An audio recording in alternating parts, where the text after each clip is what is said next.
David Jean-Baptiste hit the shot of the year to date to win the SoCon for Chattanooga over Furman on Monday night. 1-point win, time and score. You knew it. You were defended well by the Paladins. Wow. Okay. They go ahead. You've got, I think, 8 seconds? How many seconds were left? 4 seconds. 4 seconds. Okay. I think they hit their shot with about 8 to tie it into overtime, to send it overtime. So, all right.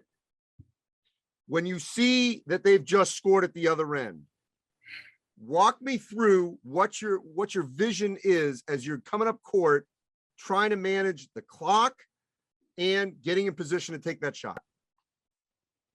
And well, first, good basket by Bothwell. He made a tough basket, tough drive, and he had a great game as well.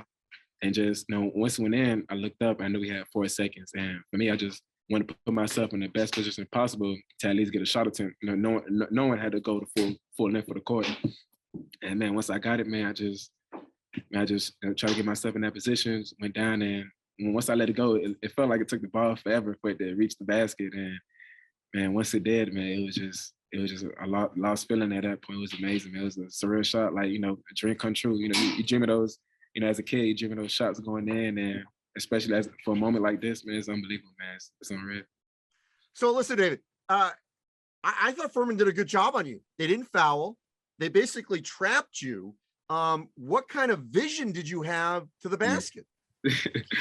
Man, just eyes on the prize. I think it was just one of those moments, just eyes on the prize, and they did a great job, like you said, man. Trap. It just I felt like I was covered. It's just the only room I had was was to lift and land, and it was just an unbelievable shot, man. Just God is good, man. It's amazing. The way they put it into overtime, as I mentioned, the 3 actually, he came in, then went back out. I'm just curious, how much discussion was there about maybe fouling because you were up 3 at the time, and then they hit the 3 to tie it? Yeah, so that's something we practiced.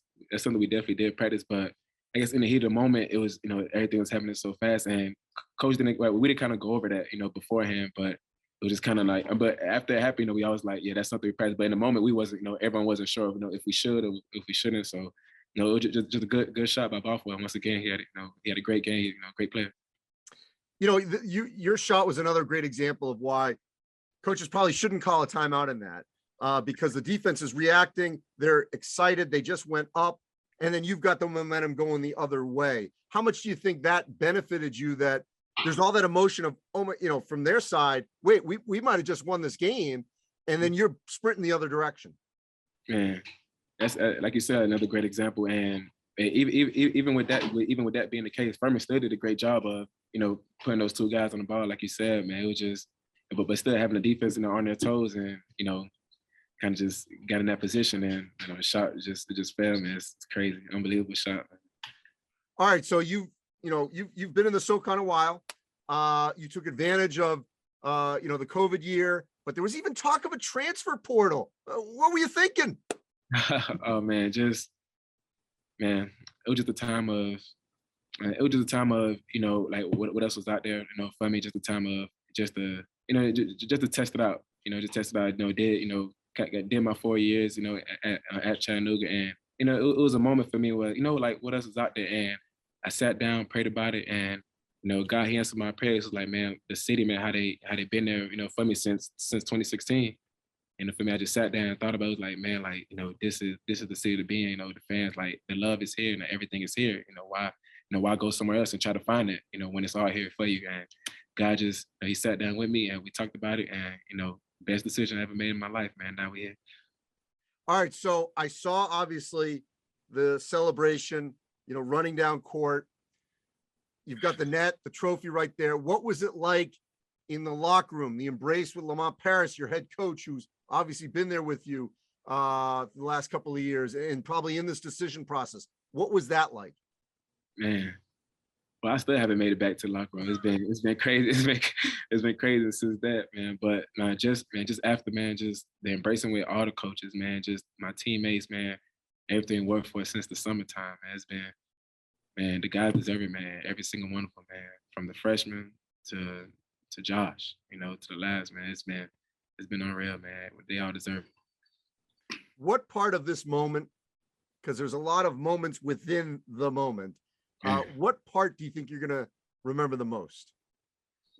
Man, I think I just seen a video not too long ago. I think just all my teammates just falling over me, man. I think that's the one right there. It just because you could feel just all the work we put in the whole year, man. The summer you just felt it all just pour down on that pile, and it just a great example of just God is good, man. Just amazing. So look, you guys are the #1 seed in this league. You know, okay, this was unbelievable, but why can't you win a game, two, who knows, in the NCAA tournament? Why can't we? Why not? Why not us? Why not us? Congratulations on an unbelievable shot moment, one we're going to remember for quite some time. You are in the March Madness folklore. No question about it. Congratulations. Sir, thank you, man. Appreciate it.